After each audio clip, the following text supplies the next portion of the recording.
We are live. Hello out there, everyone.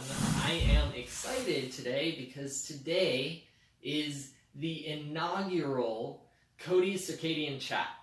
Basically, what this is all going to be about is I'm going to find different articles to be talking about.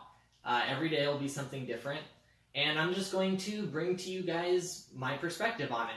Talk about it. If you guys want to ask questions about it, you can ask questions while I'm online.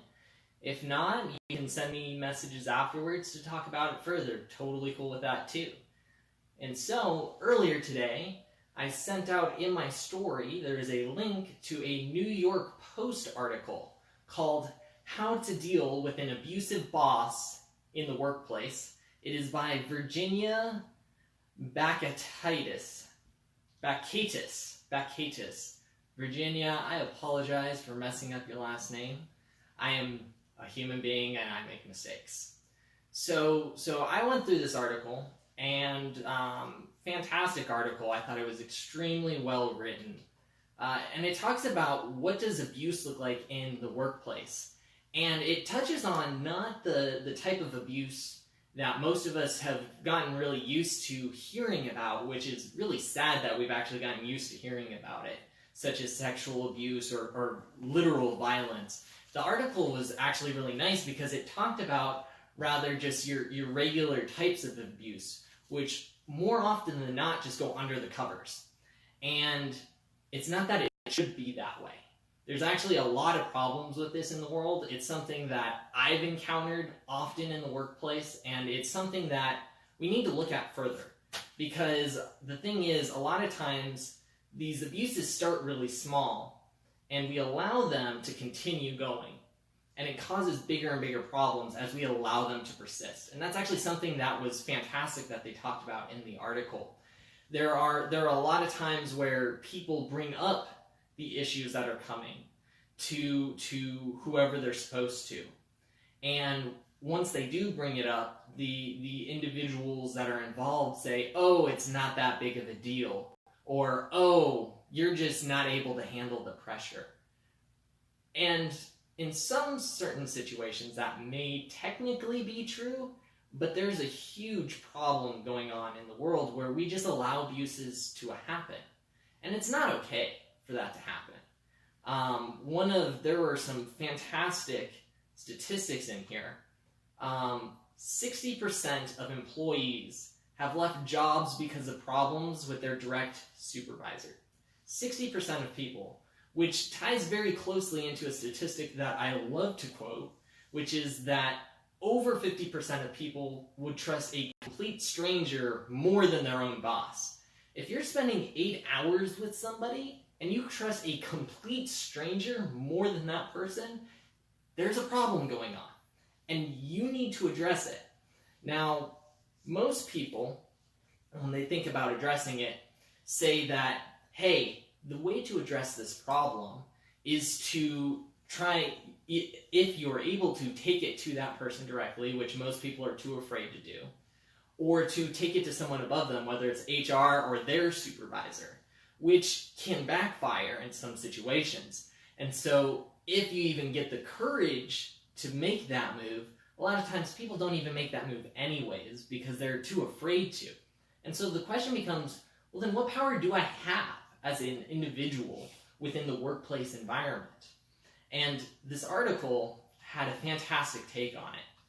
They were saying, let me find the statistic here for you because I think it was really powerful thing that most people take for granted. And it's going to take me a second because I am not a fast reader. And again, I'm not perfect. So, let's see. 85% of a company's value is created by individual contributors, not management. That means that although the other people are technically in the position of power, you as an employee have far more power within the organization than you realize. If 85% of the results are up to you as an individual. Do you understand how much power you have? And guess what? There are more people not in positions of power than people in positions of power. So not only do you have more power as an individual, but there are more of you. And so you need to look at this two different perspectives. If you're the employee, you need to realize the power you have within an organization and what that actually means for you. You have the power to actually recreate your environment because you hold the power, whether you recognize it or not. And the other perspective is from the leadership perspective. As a leader, you need to realize that you don't actually have the power within your organization because you're a single individual. And you as a single individual do not have the power to completely change the direction of the company. You need the buy-in of everyone else in your organization. And guess what? If you are an abusive person and your people perceive you as abusive, even if you're not actually trying to be abusive, because this happens a lot too, where someone isn't attempting to be an abusive person, but they act abusively towards the people. If that happens to you, you're going to lose the buy-in of your team, and what happens is you only get the minimums out of your team.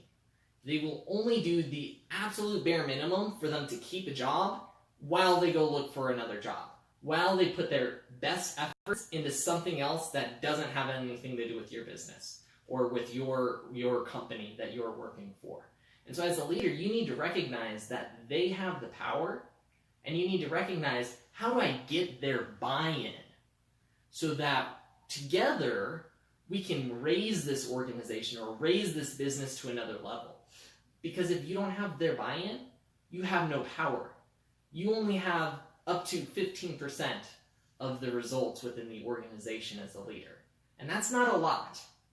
You can't create a thriving business on 15%. You can't create a thriving team on 15%. You need that 85% buy-in so that you get to where you want to go. So that is today's chat. I don't know what's coming tomorrow, but I'm looking forward to being with you guys tomorrow for that chat. Let me know what your thoughts were. If you have any questions, if you have any comments, you think I was right, you think I was wrong, that's awesome. Let me know. Let me hear what you have to say, and let's talk about it. Because what I know is that I want to see you guys become better, and I know I want to become better too. So let's make each other better. Anyways, take care. Until next time, guys. Now I forgot what I was going to say. Beautiful. Unlock your heroic potential. Develop yourself into a legendary leader and emerge into who you are meant to be.